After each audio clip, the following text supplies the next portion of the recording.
Assalamualaikum warahmatullahi wabarakatuh. Kami dari mahasiswa Universitas Pamulang, jurusan Akuntansi S1, kelas 03 Sake 017.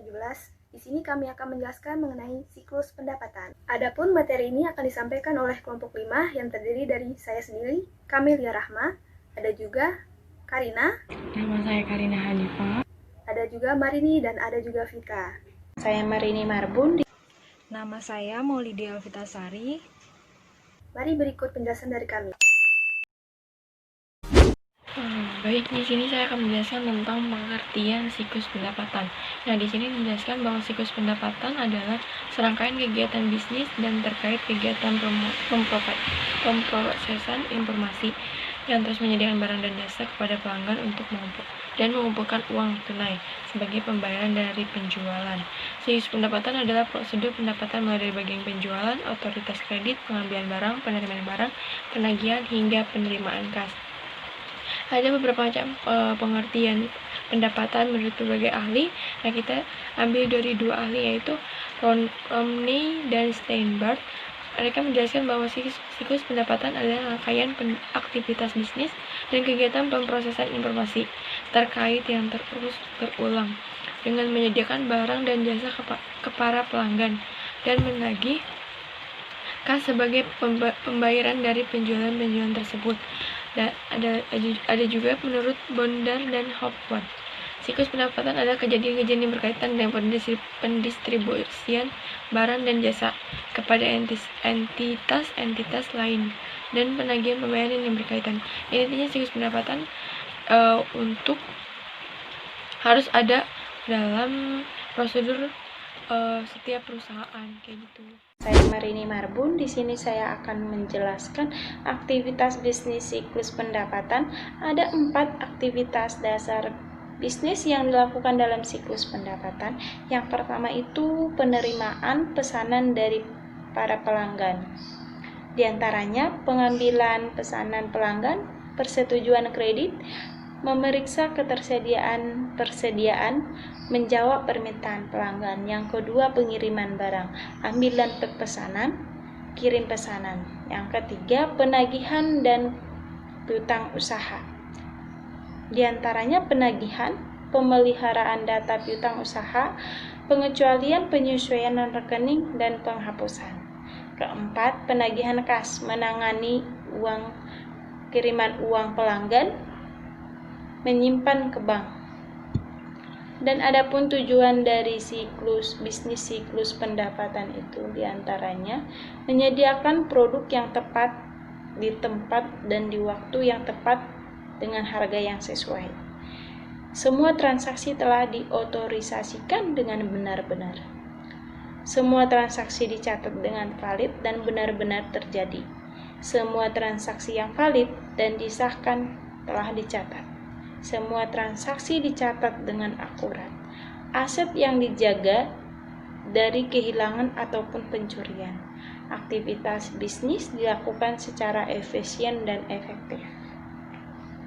Sekian penjelasan dari aktivitas siklus pendapatan dan tujuan siklus pendapatan.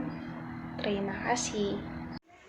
Selanjutnya, kita akan membahas ancaman dan prosedur pengendalian siklus pendapatan. Yang pertama, pada proses entry pesanan penjualan, biasanya ada ancaman seperti pesanan pelanggan yang tidak lengkap atau tidak akurat. Bagaimana kita harus mengendalikannya? Bisa dengan cara pemeriksaan entry data. Yang kedua, penjualan kredit ke pelanggan yang memiliki catatan kredit yang buruk. Nah, itu kita bisa lakukan dengan cara persetujuan kredit oleh manajer bagian kredit, bukan oleh fungsi penjualan. Catat yang akurat atas saldo rekening pelanggan. Yang ketiga, legitimasi pesanan. Itu bisa dengan cara tanda tangan di atas dokumen kertas untuk digital dan sertifikat digital untuk EBIS. Yang keempat, habisnya persediaan, biaya penggudangan, dan pengurangan harga. Itu bisa dilakukan dengan cara sistem pengendalian persediaan. Yang kedua, ada proses pengiriman. Yang pertama itu biasanya kita kesalahan pengiriman, barang dagang, jumlah, dan alamat yang salah. Seharusnya kita harus bisa rekonsiliasi pesanan penjualan dengan kartu pengambilan dan slip pengepakan atau pemindai kode garis atau barcode. Yang kedua ada pencurian persediaan. Itu kita harus bisa batasi akses fisik ke persediaan. Jadi nggak semua orang bisa masuk ke gudang atau ke tempat persediaan. Selanjutnya ada proses penagihan dan piutang usaha. Biasanya tuh ada ancaman kegagalan untuk menagih pelanggan. Pengendaliannya kita bisa lakukan pemisahan fungsi pengiriman dan penagihan. Jadi di setiap perusahaan harus bisa membedakan untuk bagian pengiriman dan penagihan. Yang kedua, ada kesalahan dalam penagihan. Kita harus bisa mengendalikan edit entry data dari daftar harga yang ada. Jadi jangan sampai ada kesalahan. Yang terakhir, ada kesalahan dalam memasukkan data ketika memperbarui piutang usaha. Itu bisa kita lakukan dengan cara rekonsiliasi atau penyesuaian buku pembantu piutang usaha dengan buku besar, laporan bulanan ke pelanggan. Kemudian ada proses pada saat penagihan kas. Itu biasanya yang terjadi hanyalah pencurian kas. Kita bisa melakukan seperti pemisahan tugas. Contohnya meminimalisasi penanganan kas, kesepakatan lockbox, konfirmasikan pengesahan dan penyimpanan semua penerimaan. Yang kedua, kita bisa lakukan dengan rekonsiliasi periodik laporan bank dengan catatan seseorang yang tidak terlibat dalam pemrosesan penerimaan kas. Yang terakhir ada proses masalah-masalah pengendalian umum. Yang pertama ada kehilangan data. Caranya supaya kita tidak kehilangan data, prosedur cadangan dan pemulihan dari bencana harus benar-benar sesuai. Pengendalian akses secara fisik dan logis. Yang terakhir, ada kinerja yang buruk. Pengendaliannya harusnya kita harus melakukan persiapan dan tinjauan laporan kinerja.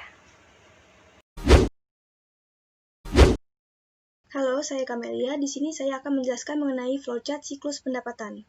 Di sini bisa dilihat pendapatan itu dimulai dari siklusnya dari pelanggan, memulai untuk melakukan pesanan, lalu pesanan ini berupa dokumen akan diteruskan ke bagian penjualan. Di bagian penjualan akan membuat nota penjualan, lalu nota penjualan ini dalam bentuk dokumen, 2 rangkap, yang satu akan diberikan kepada pelanggan sebagai bukti pembelian pelanggan atas produknya, dan yang satunya lagi akan diberikan kepada kasir sebagai bukti penjualan atas produk tersebut.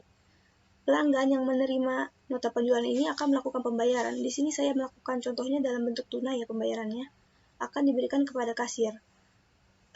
Pembayaran tunai ini akan masuk ke dalam kas. Kasir lalu akan mencatat ke jurnal penerimaan kas secara manual. Di sini akan mencatat kas ke jurnal dalam penerimaan kas secara manual ya.